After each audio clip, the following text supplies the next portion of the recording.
Those are the sounds of a violent end to a police chase in Portage that left one suspect dead and another in critical condition. It started in eastern Kalamazoo County when deputies tried to pull over a car. Its passenger, a 37-year-old Portage man, wanted on an outstanding obstruction and resisting warrant. Police had hoped that the traffic stop would be more peaceful than trying to arrest him at his home. They were wrong. According to investigators, the two were heavily armed, and when police tried to stop them, they took off. And that's where 24 Hour News 8's Ken Kolker picks up our story live near the scene at Anna's Vineyard Apartments. Ken? Now, this is where that chase ended. This is where the getaway car stopped right here after hitting this tree. Now, it was towed away just a short time ago. As you can see, it took out this tree, but you can also see the car next to it, which took some of the bullet holes.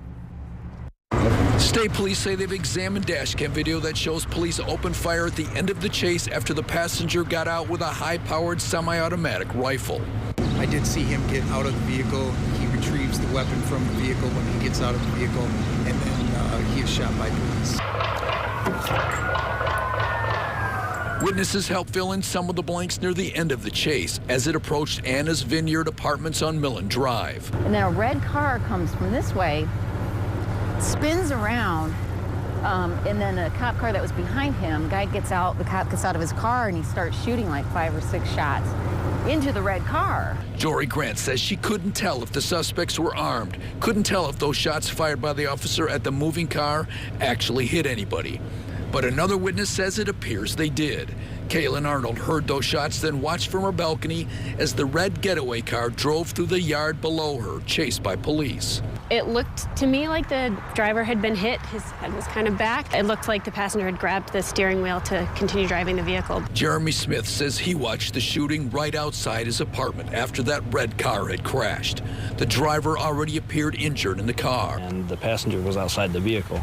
And the cops kept screaming at him to get down on the ground. And when he didn't comply, he just kept staring at the cops, fidgeting around. You know, after they told him so many times, they opened up fire and he hit the ground. He says he did not notice a gun in the passenger's hand.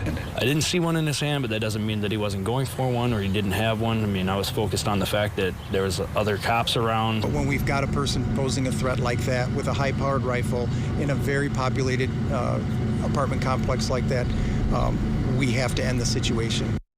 Now, this is clearly a case where dash cam video is going to be worth its weight in gold. Now, Lieutenant Hint said there's still a lot of investigating to do. For one thing, they're still trying to determine if the suspect fired any shots. Live in Portage, Ken Kolker, 24 Hour News 8.